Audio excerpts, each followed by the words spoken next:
Right, now I'm going to go over the matches for this weekend. We've got some interesting games at the moment over the next couple of days in the Premier League. Let's start with Arsenal v Everton. Arsenal against Fulham was, again, they didn't. The finishing wasn't great, as was the finishing wasn't great against Monaco. They should have been about 5 or 6 up against Monaco in the Champions League during the week on the Wednesday. But they only managed to win 3-0 and then got 2 goals towards the end. People like Jesus, Martinelli, and Odegaard did not take the initiative when they had the open chances on goal against the goalkeeper. They didn't finish properly. Jesus is very out of form moment when it comes to scoring.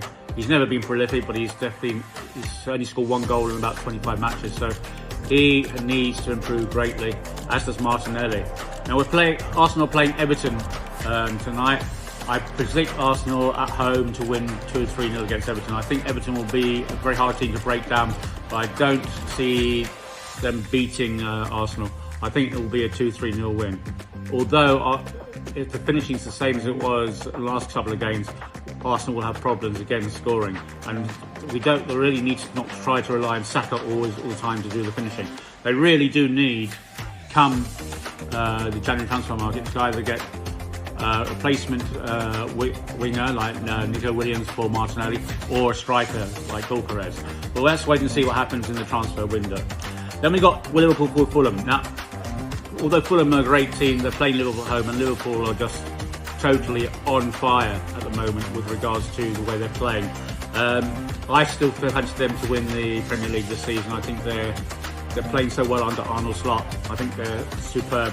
I think even though Fulham are very well regimented and work very well as a team, I just don't see them beating Liverpool at Anfield. I reckon Liverpool will beat Fulham probably about 2-0 or 3-1 or something like that. They may get a goal for them, but I think the players like Mohamed Salah and also Diaz will just outshine the Fulham players, even with people like Emil Smith-Rowe and Iwobi in it, who are scoring goals at the moment for Fulham. So let's wait and see. Then we have Newcastle v Leicester. Now, Newcastle form is just no consistency with it. 1 minute they win very well, next minute they lose. They have a great striker in Isaac, but I mean, they should be, form-wise, should be beating Leicester City at home. But with Van Nistelrooy taking over Leicester City, you feel Leicester City going to be up really pushing them. And I could see actually Leicester getting a 1-1 draw, or even winning 2-1 at Newcastle. It just depends what mindset the Newcastle team comes out in. Now, if they come out without really being forceful, they could actually lose the match. But I don't see that happening. I think at best it would be a 1-1 draw or a 2-1 win for Newcastle. Let's wait and see. Then you had the bottom of the table clash, Wolves v Ipswich, both lacking form and confidence. I put both of them out as going to be relegated this season. Just the way they've been playing. Same, because they both play very good football, but they're just not finishing the games. They're not got consistency. Their defence isn't adequate in both teams, although they have people up front who can score goals. Wolves' defence is atrocious at the moment, and Ipswich is not much better. But let's see. I think this will be a non-event. I think they're going to cancel each other out. I think Wolves v Ipswich will be a 1-1 draw. Now let's go on to Sunday's games. Now Sunday, you've got Nottingham Forest v Aston Villa, and that's going to be very interesting because Forest are playing very well at the moment. They've got players there like Ilanga and Ododi, and also, of course, Woods, who can score goals and create lots of problems up front. And Villa have been indifferent. They haven't been playing anywhere near as well as I thought they would this season. 1 minute they're winning matches, the next minute they're not. They're playing well at Forest. They're going to probably find it pretty hard. I could see Forest winning this, even with the likes of the players that Villa have. I can see Forest winning this, probably just clinching it by a 1-0 win. Let's wait and see.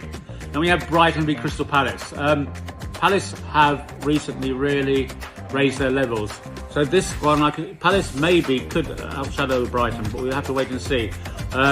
Maybe it could be a 2-1 win for Palace, or it could be the other way around, just a 1-0 win for Brighton.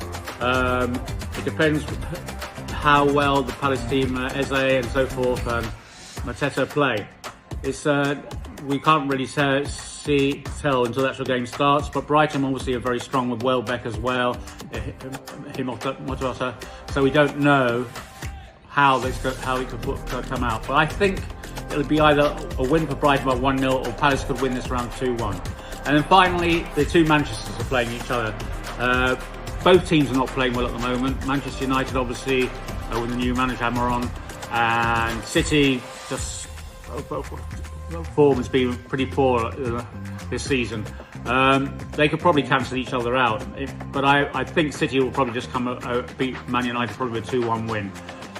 Even though I don't expect the game to be very good, I think probably Haaland will get a goal. But I expect Man United also to get goals, so I think it's going to probably be a 2-1 win or more for Man City. Let's wait and see. Thank you.